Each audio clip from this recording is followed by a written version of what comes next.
Hey, welcome back to my channel. So it's Melissa here, coming in with some breaking news. So Congress has passed the coronavirus relief bill. And so I wanted to come in and go over that real quick, but also just kind of give a commentary on what everybody was sort of up in arms about yesterday, basically the $600 check that most Americans will receive. And I think that most people are up in arms about it because when you consider what big businesses have received, what Trump and his businesses and his children's businesses and his associates, what they have received, and then you consider, okay, what's been approved and trickled down to the American people is $600. And unfortunately, or fortunately, depending on how you want to look at it, you know, you're blessed enough that your livelihood is worth more than $600. So most Americans' livelihoods definitely cost takes more than $600 to live. It takes more than $600 to live in America for most people. And if you're blessed enough to have that lifestyle, then you understand that a stimulus check for $600 is kind of like a slap in the face in a country such as America, who definitely is the greatest, the most powerful country there is. And when you look at the COVID relief that's happening in other countries, specifically Canada, you're like, okay, why can't America do that? Now, unfortunately, you have some people that feel like, oh, it's a handout, it's socialism, and it's not. I think that there are some people that are in food. I know that there are people in food lines that have never been in food lines. There are people that are on unemployment that have never been on unemployment. Are there people that abuse the system? Absolutely, there are people that abuse the system. But at the end of the day, modern day, everyday Americans who are working, going to school, doing what they need to do to be productive members of society, did not ask for COVID to come in and really wreck their industry, wreck their occupations. And that's literally what has happened. So, you know, to suggest, you know, here you go, we're going to give you $600 after people have literally been living 6 to 10 months without a job. Some people lost their jobs in January, some people, but that's fine.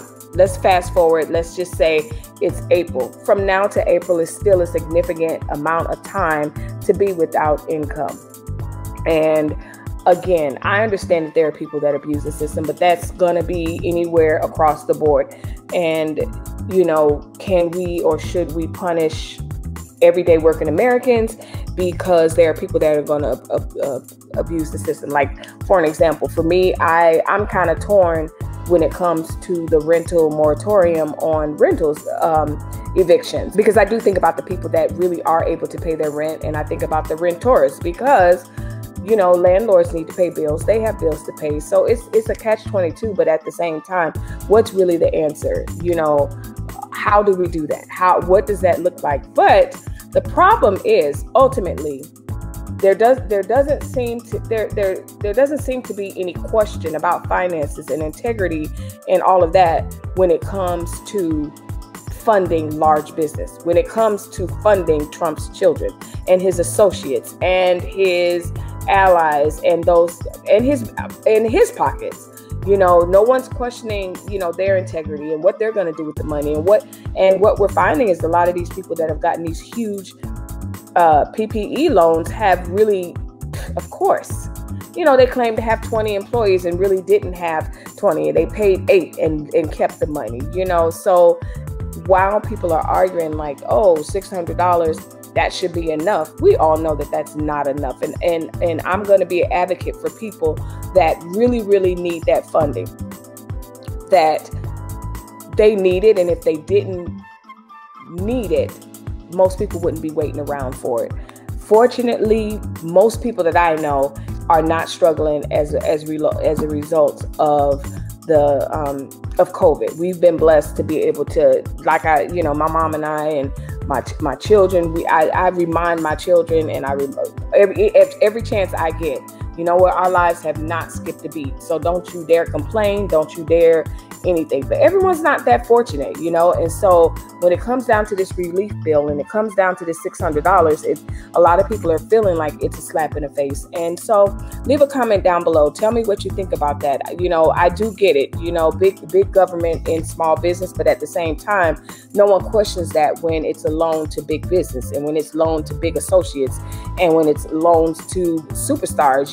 When you really follow that money from the original stimulus, it's really, really disgusting and almost nauseating to see the people that have received those funds, from Kanye West to, I want to say, Tom Cruise. There's like so many big name, multi-million-dollar celebrities that have received those funds. And so when, we literally, not only do you receive $600, but there's a fight to get the $600. And then the conversation is, well, is it socialism? You don't need the government to take care of you and all this stuff. Well, you know what? That comes from a place of privilege, period. That's a place of privilege. And we can discuss abuse, and we can even discuss how we can avoid the abuse, but at the same time, I'm not going to sit in my place of privilege and say, you know what, those people in line, they're just faking it and they don't need it. And if the money's there and other countries are able to provide stimulus relief for their countries and for their citizens, why can't America? It's a COVID relief funding. And the other part of the slap in the face issue was the fact that yesterday, in the going back and forth with it, because it took them so long to even agree on it, and again, all of them, I'm not even saying it's the House, it's the Senate, I'm not, all of them, they're living this lavish life. And even if it's, a lot of people, I don't think that they make that much, but they definitely have benefits that your normal Americans do not have. So they may not get that much for a annual salary, but at the same time, there's perks. I mean, come on, don't act like it's not. Oh, so what I was saying is, what was funny was they had to include, because in their arguing, they just had to include a 3 meal, I forgot what they call it, but the meal tax credit. Let's go to what passed today. $900 billion package is paired with the $1.4 trillion omnibus spending bill that funds the federal government through September. So we're good through next September, and let's see what happens after that. So this was done to avoid a government shutdown, and it passed by a margin of 359 to 53. So who was the 53 nays? That's interesting. Now we need to find out who were the nays. That's crazy. The measures were then bundled together and sent to the Senate, where it passed by a vote of 91 to 7. So it passed 91 to 7. So that's good. Yesterday, though, that was the 53 people. So now we have to find out who the 7 people tonight in the Senate that said no. So now it heads to the White House for the current occupant's signature. Now that is what my husband and I were discussing. Will he try to do something? Will he not do it? Will he sign? You know what?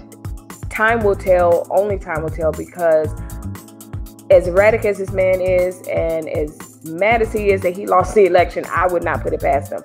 Now, you'll know he's able, it's something he will do, because I honestly think he's, tearing up different fixtures. I know they do inventory when they move in, they have to.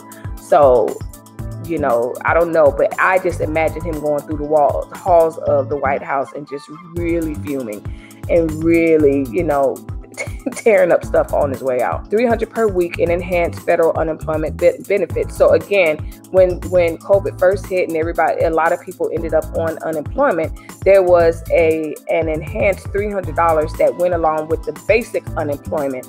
And so people were receiving an additional $300 on top of regular unemployment.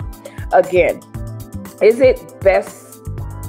Like hip hip hooray, people are getting extra money. Well, number one, the audacity for a lot of people to just success, like, oh, that's our money. And, but these are working Americans. This isn't free money that they haven't worked for or put, the money in. So just the mere gall and the audacity and the privilege to even suggest that, they're taking your money. And are there people that have worked and, are probably making more since they quit?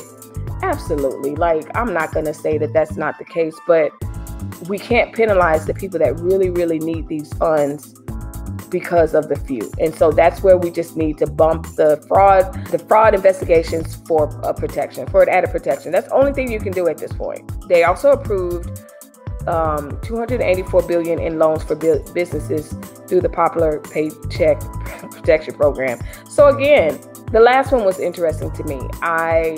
It's going to be interesting to see who receives it this time. People are really balling out, and I think that that's going to be a mistake. It's going to come back to haunt them, because reading the fine print, you have to, really read what that money was for. But the other part about that is, are we going to see, the big payoffs for Trump and his properties and his friends and his allies this second time around? Because we've already seen that they definitely benefited the first time around. It extends the moratorium on evictions until January 31st. So here's the thing.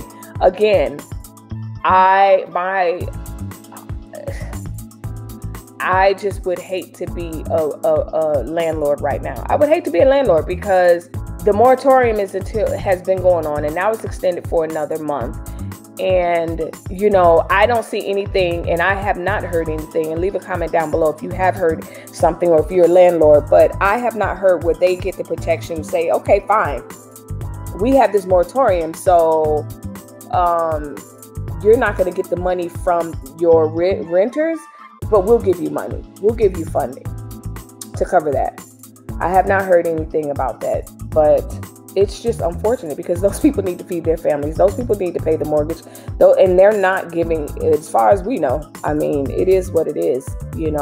I'm just thankful, like I said, to just, number one, to be able to be in a position where I'm not waiting on with bated breath for any of these things. But also, that doesn't make me better than anyone, but it also doesn't put me in a place where I feel like I'm gonna use my privilege to say, you know what, if so-and-so doesn't need it, you don't need it. Well, we can't do people like that. Like, not for a pandemic, whether you believe in it or not. And then the next thing is a $30 billion to accelerate the distribution of the coronavirus vaccine. And of course, that's what's been happening for the last 2 weeks. They're really promoting the coronavirus vaccine, and I'm glad that they got that going on. For those of you that are taking it, leave a comment down below. Let me know if you're taking it. The government spending deal also included provision to ending surprise medical billing, and issued with bipartisan support, which is good. It establishes a Women's History Museum, a National Museum, and American Latino Museum. One thing I wish that they would stop doing, and I know this has been done for many, many years since the foundation of our country. I think that what a lot of people don't realize is, yes, just including this frivolous stuff. And I won't say frivolous, I won't say that. The other things that pass are just important, but I feel like it should be important. If this is a COVID bill, it should just have COVID stuff in it. Don't sneak this in, don't sneak that in, because a lot of times that's what the argument's about. It's not about the COVID stuff, it's about the other stuff that's being snuck in, quote unquote, stuck in with the COVID stuff. So if we just stick with what we're voting on and then vote on the next thing, and I don't know, I'm not a government, official and a scholar as far as that's concerned, but I think things will be so much clearer for Americans to see how their representatives vote on specific things.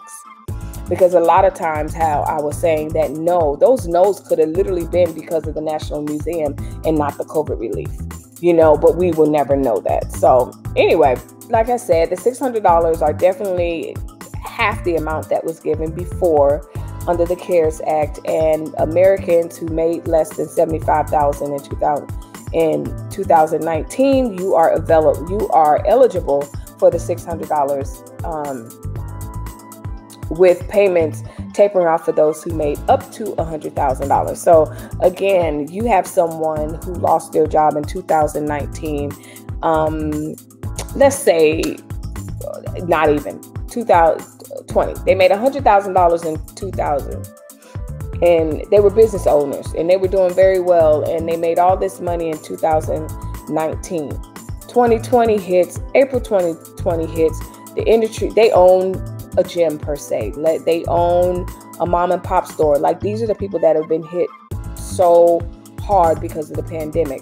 Unfortunately, because those people were balling in 2019, they will not, have not, and will not receive this stimulus funding. And that is what's unfortunate, because the big businesses without a doubt are getting this money, and everyday Americans have to meet all this criteria and all this other stuff. They passed the stimulus bill. I wanted to come on and just give a brief overview and just say, hey, they got it done. If you are someone that has been waiting, you need it, God bless you. I hope that, this will help you in some kind of way, and in the meantime, hopefully those of you that are willing to take this vaccine, you take it, you get your life going, and things will change. I just happen to think that whether it's even with the vaccine happening, these numbers are looking absolutely crazy and absolutely terrible, and I just don't think that it's going to matter either way it goes. So, with that being said, thanks for listening.